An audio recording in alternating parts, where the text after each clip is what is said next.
எல்லாருக்கும் வணக்கம். இன்றைக்கி பார்த்தீங்கன்னா எங்கள் அம்மா ரம்ஜான் ஸ்பெஷலாக சமையல் தான் செஞ்சுருக்காங்க. வாங்க என்ன செஞ்சுருக்காங்கன்னு பார்க்கலாம். அம்மா சமைக்க போகலாமா? ஃபர்ஸ்ட் ஒரு டபரால் எண்ணெய் ஊற்றி எண்ணெய் கலந்துக்கம்மா பட்டை லவங்கம் ஏலக்காய் பிரியாணி இலை கல்பாசி அன்னாச்சிப்பூ அப்புறமா கொஞ்சம் வெங்காயம் போட்டு அதை நல்லா கோல்டன் ப்ரௌன் ஆகிற வரைக்கும் நல்லா மிக்ஸ் பண்ணிக்கோங்க. அதுக்கப்புறமா கொத்தமல்லி புதினா பச்சை மிளகாய் வெறும் மிளகாத்தூள் தக்காளி தயிர் தனியாத்தூள் பிரியாணி மசாலா அப்புறமா லெமன் புழிஞ்சு விட்டுட்டு கல்லுப்பு போட்டு நல்லா மிக்ஸ் பண்ணிக்கோங்க. ஒரு பவுல் அரிசிக்கு 1.5 பவுல் தண்ணி வச்சுக்கோங்க. தண்ணி நல்லா கொதிச்சதுக்கப்புறமா சிக்கன் போட்டுருங்க. தண்ணி நல்லா கொதிச்சதுக்கப்புறமா அரிசி போட்டுக்கோங்க. இப்போ பிரியாணியை தம் போட்டுடலாம். ஸ்டவ்வில் தோசை தவை வச்சுட்டு பிரியாணி டபரா எடுத்து அது மாதிரி வச்சுக்கோங்க. ஒரு 15 to 20 மினிட்ஸ் தம் போட்டு லாஸ்ட்டில் நெய் ஊற்றிட்டிங்கன்னா உங்களோட பிரியாணி ரெடி. இப்போ கபாப் செய்யலாம்.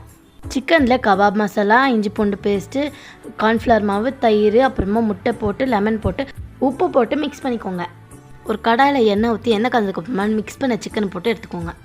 இப்போ மிட்டாய் செய்கிறதுக்காக கடலைப்பருப்பு ஊற வச்சுக்கோங்க. ஒரு பாத்திரத்தில் தண்ணி வச்சுக்கோங்க. தண்ணி நல்லா கொச்சதுக்கப்புறமா கடலைப்பருப்பு போட்டு கடலைப்பருப்பு வெந்ததுக்கப்புறமா மிக்சியில் போட்டு நல்லா அரைச்சிக்கோங்க. இன்னொரு பாத்திரத்தில் பால் கொதிச்சதுக்கப்புறமா அரைச்சி வச்ச கடலைப்பருப்பு போட்டுக்கோங்க. சர்க்கரை ஸ்வீட்லெஸ் கோவா போட்டுக்கோங்க. ஒரு கடாயில் நெய் ஊற்றி முந்திரி பருப்பு போட்டு அதை நல்லா ப்ரௌன் ஆகிற வரைக்கும் வறுத்துட்டு நம்ம செஞ்சு வச்ச மிட்டாயில் போட்டு அதை மிக்ஸ் பண்ணிட்டிங்கன்னா மிட்டாய் ரெடி. என்னதான் நம்ம கஷ்டப்பட்டு செஞ்சாலும் நம்ம முஸ்லீம் ஃப்ரெண்ட்ஸ் வீட்டில் செய்கிற மாதிரி வராது. அதனால உங்கள் முஸ்லீம் ஃப்ரெண்ட்ஸுக்கு கால் பண்ணி ஒரு விஷயம் போடுங்க. பிரியாணி உங்கள் வீட்டை தேடி வரும். சாப்பிட்டு என்ஜாய் பண்ணுங்கள். இந்த வீடியோ உங்களுக்கு பிடிச்சிருந்துச்சுன்னா லைக் பண்ணுங்கள், ஷேர் பண்ணுங்கள், கமெண்ட் பண்ணுங்கள், மறக்காம சப்ஸ்கிரைப் பண்ணுங்கள். பாய்.